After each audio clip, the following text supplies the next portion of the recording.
Hey guys, and welcome to a new YouTube video. It's George Branch here, and today I'm going to be doing 10 things I wish I knew in year 11. And year 10 as well, this also counts for that. Even year 7, 8 and 9, if just picking, it doesn't really matter, it's all relevant to all high school and college kind of. Okay, first of all, revision isn't nerdy. Whoever tells you you're a nerd for revising, they deserve to fail their exams. It's not nerdy, they're not going to do well.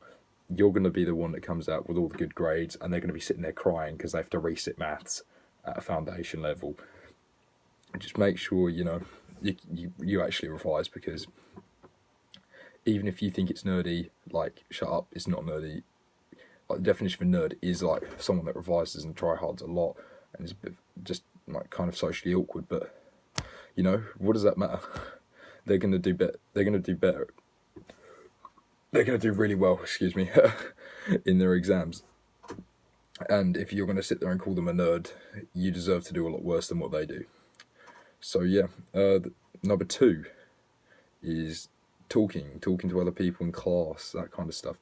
Talking can wait till later. You don't need to tell Jake or John that you're going round your bird's house tonight and what you've got planned, all that kind of stuff. If you're going to a party, not relevant. They shouldn't care. You shouldn't be talking about it. It's class. You think, oh right, it's only year 9. We've got loads of time to learn. It don't matter. No, you think you got loads of time. It goes very quickly, and you don't go over the stuff again unless you revise it at home, pretty much. And some schools don't even finish the course, so that means you have to revise it at home. You're just giving yourself more stuff you have to know, more stuff you have to learn at home, less time for you to talk, less time for you to go around your bird's house. Unless you just don't revise at all. I don't recommend that. Girlfriends, just long them off. It doesn't matter. You'll end up single anyway in like a year's time, and you won't even remember them. So yeah, just make sure you don't talk in class. It can wait. Just knuckle down, revise, get your GCSEs done, come out with a good grade. All the girls are going to want you. All boys. Being smart is good. Yeah, enjoy smartness. Number 3 is don't expect your teacher to carry you or care. Like, I had a few teachers that did care. I did have a few teachers that didn't care. The thing is, I did better in the classes that I had to do it all myself, because I was like, well, this teacher's just demanding me. I'm gonna show him what I've got. I'm gonna show him that he's a dumb twat for not caring about me. Like English, 2 to an 8, 2 months. Because my teacher didn't care. She sent me on some level 4 to 5 course with all the foundation kids, even though I was in top set. But she thought I was going to fail, and she told me to just not even bother about it. I was like, you know what? I'm going to prove your bitch ass wrong. I'm going to go do really well. So I sat at home, revised, watched all the revision YouTubers. You know what? I'm going to plug myself up quickly. Subscribe here. This is the best revision YouTubers. I watched all this, set myself a revision timetable plan. Knows the books in there, all linked in the description. No, actually, no, they're not. Just go on my YouTube channel and look. Don't know if this camera's even at a good angle, but yeah. Don't expect your teacher to care or carry you. Just make sure you're putting in your own work yourself, because school isn't enough to do well. That's all I can say. Your school by itself, it won't help. It does help, but it won't get you the 7, 8s and 9s. And if you're aiming for your 4s and 5s, don't aim for your 4s and 5s. go aim for a 9. You get an 8, you're still happy. Or if you get a 6, you'll still probably be happy, because that's actually a good grade. So number 4, let me try and get this done quicker. Make time to do the things you like. If you looked at my revision schedule, I did loads of stuff. I did rugby, I did athletics, I did gym. I was doing loads of things. I was making time for parties. You just got to time manage really well. Stay motivated and on track with what you're doing. Don't fall behind, because if you fall behind, you're gonna have to let things like your gym, your athletics, you're gonna have to let it slip.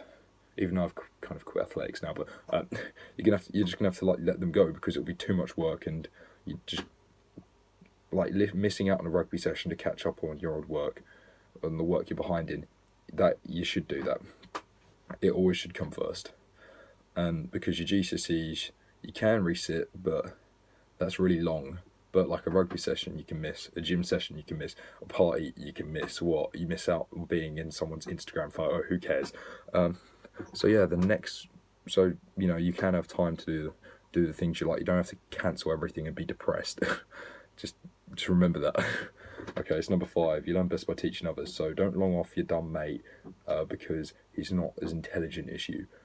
He will help you in the exam season, because when it comes, like some of my friends, he got a 9 in English lit, and he said he learned so much by helping me and like kind of teaching me things. It was unbelievable, and by the end of it, I was teaching him. Like, you think he said he'd never expect to learn things off me. But that's because I was putting in so much hard work, like after school, like hours and hours and hours. I did end up longing off a few rugby sessions because I knew I had to, because I only gave myself 2 months to revise, so I missed out on 2 months of rugby athletics. And I did go gym, but that was at like 6 o'clock in the morning. I was at the gym, so yeah. If you want to do a day in the life of my GCSE when I was doing 2 months, just comment below if you want to know. So yeah, the number 6 is stay focused. Make sure you're on track. Make sure you're not behind. Make sure you've got everything, like all your revision guides sorted. I haven't got a folder out. Oh no, my phone's balanced on the folder. Just make sure everything's organised, if you know what I mean. It's so much nicer. Like, make sure you have a tidy room, like what I do. Make sure your timetables like all organised. Make sure you have like all your the topics all listed down, the ones you understand, the ones you don't understand. It makes life so much easier for you. Just keep it on track. So yeah. Number 7, be your own motivation. Don't like get other people to force you to do things. Like, you should be able to motivate yourself. Like, I wasn't able to motivate myself.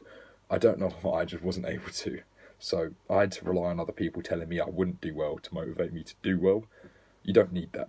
I really should have done it for me than other people, and it shows, because the classes that I was told I was going to fail, and all the ones that told me I was going to do shit, I didn't do very well in, and the ones I was told you'll breeze the exam, I didn't do as well. I did well, but not as well as what I thought I would, and not as well as what the teacher thought I would. You need to be pushed. Make sure you push yourself, even if you're being told you're going to do well. Just always be your own motivation and be the reason you want to do well, because you will get the best job. You will get into the college you want. You will get into the uni you want. If you be your own motivation and stay focused, like number 6. And also, you don't want to be on JSA. That should be motivation as well. You don't want to be a benefit scrounger. Case number 8: the set you're in does not define you. I can't really say much for this because I was in all the top sets, even though I got really bad mock grades. Yeah, I know people in set 4 maths they got a 5. Yeah, you say, oh, 5's a shit grade. There's people in my top set maths. I think like a third of the people that took the high paper at my school failed it. So, however much you want to say, oh yeah, you're taking foundation maths, you're an idiot. Half the people that take higher maths, well, not half of them. Like, I think there's a certain percentage of the maths people that take the higher test have to fail. So just because you take foundation maths doesn't mean you're an idiot. You do better than some of the people in set 1. So the set you're in doesn't define you. I know people in like set 3 English, because there's no foundation. Like, some kid in set 3 English, he got a 6. I was in top set, I got a 5 in English language. So yeah, and that was only due to spag. I can't spell, okay, or punctuate, or paragraph. Just spag in general.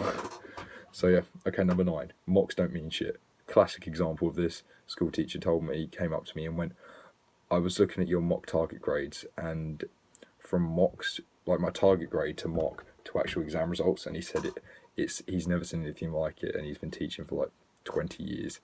I was the first person, I had like the biggest jump in like my entire school history, which was nice to know, because I put a lot of hours into revising, and I told him that, and he was like, oh, well, it paid off then. And I was like, yeah, cool. But yeah, your mocks don't mean anything. They kind of do, but they don't define what you're going to get. Someone will say, oh yeah, you'll jump up 1 grade. Nope, I jumped up 6. Like, you can go from a 1 to a 7, 1 to a, not really a 1 to a 9 realistically, but you can if you want to, like, you'll probably have to revise like 10 hours a day. like on a school day. So yeah, your mocks, they don't mean shit. They don't define what you're going to get. You can always outstand your mocks, even the night before the exam. If you do a past paper, you get 40. You can always come out with 50 on the actual exam. It just depends on what comes up. So number 10 is have fun. Trust me, your years like 7 to 11, college, high school in general is just fun. I'm gonna be honest, it's more fun in college because everyone knows each other. You have quite small years, like you're really close with people. And yeah, the other bit is in general in regards to GCSE, when you go into an exam and you know you've been studying 5 years for it, and you know everything on the paper that's about to come up, and you're just waiting for the examiner to throw something at you, or for him to mark your paper and go, damn, that was, this kid knows it. Like, trust me, if you know everything, it like comes up on the top, that's on a subject. For example, science. I knew everything. I thought I knew everything in biology, but I nearly full marked the paper at 56, and I was just like bowling in like this, because science was like the one I heavily revised the most because I enjoyed it the most. But yeah, I was going in there like, I know pretty much everything that's going to come up. Test me. I've done every paper since 2006 multiple times. Like, it's just exciting. It's exam season. You think you're going to hate the GCSEs, like you're all getting scared. Don't. You're going to love it. Unless you didn't revise. The only people that don't love it are the ones that didn't try, the ones that didn't put the effort in, the ones that know they're going to fail. But if you go in there like saying, yeah, I'm gonna pass this, I'm going to show my mates that I'm not a dumb twat. That's how I went in there feeling. Went in there, I'm going to show my teacher, go on results day, go, you didn't believe in me, bitch. Saying, I've just come out and I just beat the top student in your class. What are you going to do about it? Well, I did that with my science teacher. He told me I was targeted like a C. I got an A, and I was like, oh, what happened there? Look at this great C that looks really like an A for some reason. And it really just triggered him. But yeah, just have fun. But yeah, anyway, hope you enjoyed the video. I hope it's not too long. I haven't even looked at it because I'm using my phone that's turned around the other way. So yeah, make sure you like and subscribe for more videos. And if you want to see a life in the day of me on my actual GCSE day, not GCSE day, like revision days, the after the mocks, when I kicked my own ass into gear of what the day was like, just leave a comment and I can do that. So yeah, thank you for watching, I guess. Oh damn, I haven't ended it yet.